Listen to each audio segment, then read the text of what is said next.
This morning, pharmaceutical and consumer giant Johnson & Johnson ordered to pay $417 million to this woman, 63-year-old Eva Echeverria, who was diagnosed with ovarian cancer 10 years ago and is terminally ill.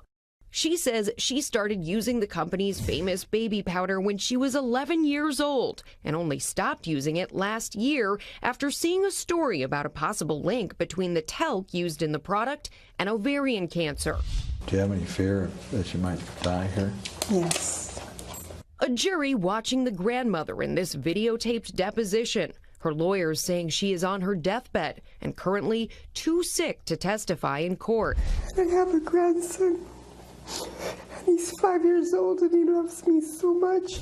According to the latest lawsuit, Echeverria claims she developed ovarian cancer as a direct and proximate result of the unreasonably dangerous and defective nature of talcum powder.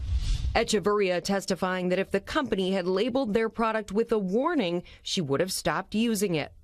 Eva would like to get the message out to other women in the country. This is just the latest in a series of lawsuits Johnson & Johnson has faced from women with similar claims. Last year, juries in 3 different Missouri trials awarded women combined damages of over $300 million. I'm hoping that Johnson & Johnson will listen to us and give us a warning, give other women a warning. But according to the medical community, the evidence of a possible link is unclear. The American Cancer Society saying it is not clear if consumer products containing talcum powder increase cancer risk. Johnson & Johnson telling ABC News while it sympathizes with the women and families impacted by this disease, it will appeal the verdict, saying it is guided by the science which supports the safety of Johnson & Johnson's baby powder.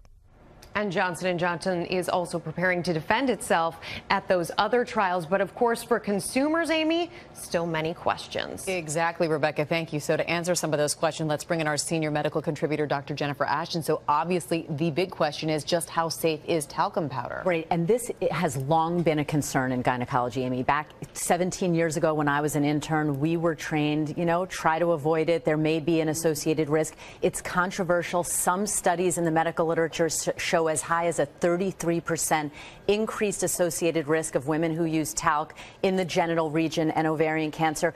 Talc has been found in the ovaries and lymph nodes of women with ovarian cancer, and we know that it's a chemical irritant. However, flip side, if talc really were that causative in cancer, we surgeons have talc on our gloves. We're putting our hands into people's bodies every day, and there would be likely a much higher rate of ovarian cancer. The American Cancer Society has said it's not clear that there's an associated increased risk between this particular type of ovarian cancer. And we have to remember, a woman has a 1 in 75 chance of developing ovarian cancer. Multiple factors are associated with that risk. It's very, very difficult to pinpoint one factor with a cause of cancer. So any tips for the American consumer when using talcum powder?